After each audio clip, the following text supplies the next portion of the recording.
RTI Live News. Ask for right. Sangareddy జిల్లా నారాయణఖేడ్లో ఈరోజు వక్ఫ్ చట్టానికి వ్యతిరేకంగా శుక్రవారం మధ్యాహ్నం ప్రార్థన తర్వాత 12 మస్జిద్ ముస్లింలు కలిసి హిస్టరీలో అతిపెద్ద ర్యాలీ తీశారు. ఇందులో మాట్లాడుతూ ముస్లిం సోదరులు భారతదేశంలో వక్ఫ్ భూమి మీద పేద ముస్లింలదే హక్కు ఉన్నది, త్వరగా ఈ చట్టాన్ని తీసివేయాలని డిమాండ్ చేశారు. ఈ కార్యక్రమంలో నారాయణఖేడ్ మస్జిద్ల ఇమాంలతో సహా నారాయణఖేడ్ యూత్ మరియు పెద్దలు పాల్గొన్నారు.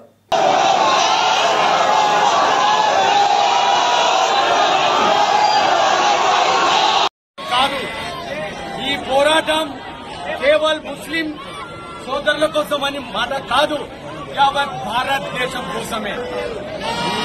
భారతదేశంలో ఈ చట్టాన్ని కాపాడాలి. బాబాసాహెబ్ అంబేద్కర్ రాసిన చట్టాన్ని కాపాడాలి. దాని గురించి 232 ఎంపీలు కూడా దీన్ని అపోజ్ చేశారు. ఒకసారి అర్థం చేసుకోవాలి, 232 ఎంపీలు అపోజ్ చేశారంటే మొత్తం ఎంపీలు ముస్లిం కారు, సెక్యులర్ ఎంపీలు ఉన్నారు. ఈ దేశం కేంద్రంలో భారతీయ జనతా పార్టీ వచ్చిన తర్వాత ఒకటి ముస్లిం సోదరులపై దాడులు చేస్తున్నారు.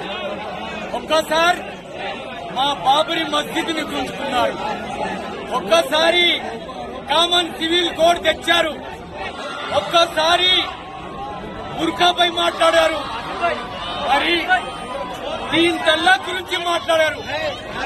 మీరు చూశాము, కన్నీరు వచ్చాయి. అప్పుడు ఊరుకున్నాము. 3 తలాక్ అన్నారు, ముస్లిం ప్రజలపై దాడి చేశారు. అప్పుడు కూడా మా గుండెలు పగిలిపోయాయి. మా ఆడపడుచులు, మా బిడ్డలు బుర్ఖాపై ఉంటే ఆ బుర్ఖా తీసేశారు. అప్పుడు కూడా మా రక్తం కారింది.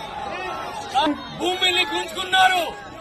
ముస్లింకు సంబంధించిన మస్జిద్ పై దాడి చేశారు, ముస్లిం దర్గాలపై దాడి చేశారు, మా మదర్సాలపై దాడి చేశారు. ఎంతవరకు భరించాలా? ఈ దేశం కోసం రక్తం ఇచ్చింది ముస్లిం సోదరులే, ప్రాణం త్యాగం చేసింది ముస్లిం సోదరులే.